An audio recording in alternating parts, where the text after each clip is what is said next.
Taipan Tommy Winata disebut menggelontorkan 1,2 triliun rupiah untuk meraih konsesi pengembangan kawasan Pulau Rempang di Batam, Kepulauan Riau.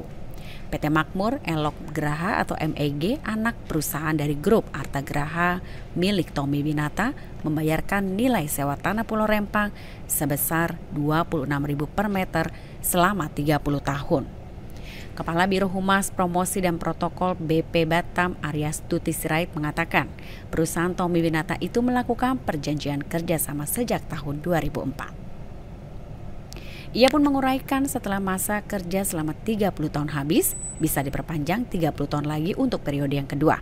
Kemudian apabila periode kerjasama kedua pun juga sudah habis, dapat diperpanjang selama 20 tahun.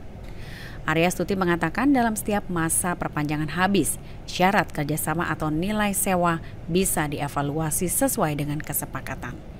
Namun pembayaran sewa baru akan dilakukan ketika tanah di Pulau Rempang itu mulai digunakan. Dan sejak tahun 2004, tanah di Pulau Rempang baru akan digunakan oleh produsen panel surya Xinye Glass Holding Limited, investor asal Cina, untuk komitmen mengucurkan investasi sebesar 11,6 miliar US dollar atau sekitar 175 triliun rupiah untuk area lahan 2.000 meter. Aryastuti tidak menyebutkan apakah pembayaran sewa pertama tersebut terhitung dimulainya dari masa kontrak selama 30 tahun. Ia hanya menyampaikan bahwa total nilai sewa oleh perusahaan Tommy Winata mencapai 1,2 triliun rupiah. Perusahaan Tommy Winata menjadi penyewa tunggal Pulau Rempang yang mencapai ribuan hektar.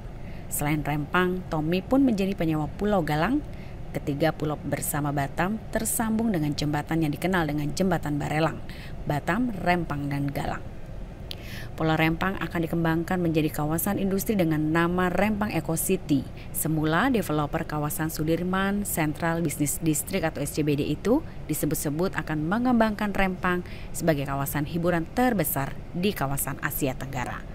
Namun rencana tersebut mendapatkan penolakan dari warga karena Indonesia melarang tempat hiburan yang berbasis perjudian